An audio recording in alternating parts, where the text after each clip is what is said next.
నా ప్రియమైన సహోదరి సహోదరుడా, నా మాటలు జాగ్రత్తగా ఆలకించుము. నేను చాలాసార్లు చెప్పాను, నీవు నా మాట లెక్క చేయడము లేదు, అర్థము చేసుకోవడము లేదు. ఎందుకని? నేనంటే భయము, భక్తి లేదా? నేను చెప్పినదేమిటి? నువ్వు చేసేది ఏమిటి? విశ్రాంతి దినము రోజున అంటే ఆదివారము రోజున నీవు వ్యాపారమునకు గాని, ఉద్యోగమునకు గాని, ఫ్యాక్టరీకి గాని, కూలిపనికి గాని ఏ పనికైనా వెళ్లకూడదు అని చెప్పాను. అలాగే చుట్టాలు ఇంటికి వెళుతూ ఉంటావు, పెళ్లిళ్లకి పేరంటాలకి వెళుతూ ఉంటావు, అలాగే మందిరమునకు వెళ్లవు, కబుర్లు చెప్పుకుంటూ ఉంటావు, అలాగే వ్యవసాయము పనికి వెళుతూ ఉంటావు, అలాగే నీకు ఇష్టము వచ్చినట్లుగా ఉంటావు. మరలా గేదెలను ఆవులను మేపడానికి వెడుతుంటావు, పొయ్యిలో పుల్లలేరుకోవడానికి మరియు చెట్లు కొట్టుకుని వంట చెరకుగా వాడుకోవడానికి తెచ్చుకుంటానికి వెడతావు. ఆదివారము విశ్రాంతి దినమున మందిరమునకు రాకుండా మానేస్తావు. ఇలా చేయకూడదు, ప్రార్థన మానకూడదు అని చెప్పాను. అలాగే ఆదివారము మందిరమునకు రాకుండా ఆ రోజు బట్టలు నానబెడతావు, బట్టలు నానబెట్టి ఉతుక్కుంటావు.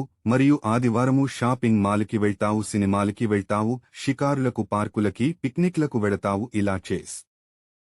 ఇలా చేసి నా దేవుడు నా ప్రార్థన ఆలకిస్తున్నాడా? ఎందుకు నాకు ఇన్ని సమస్యలు వస్తున్నాయి? ఎవరికి లేని సమస్యలు నాకేనా అని అంటావు. నువ్వు చేసేదేమిటి? నేను చెప్పినట్లు జీవిస్తున్నావా, నడుస్తున్నావా? లేదు కదా. నీవు నీ ఇష్టము వచ్చినట్లుగా ఉంటే నేను ఎలా నిన్ను దీవించాలి, నిన్ను ఆశీర్వదించాలి? నేను ఈ విషయాలన్నీ ముందుగానే నీకు చెప్పాను. నీవు వినడము లేదు, అర్థము చేసుకోవడము లేదు. ఈ పనులన్నీ వేరొక రోజు చేసుకోమని కూడా చెప్పాను. నీవు నా మాట వినడము లేదు.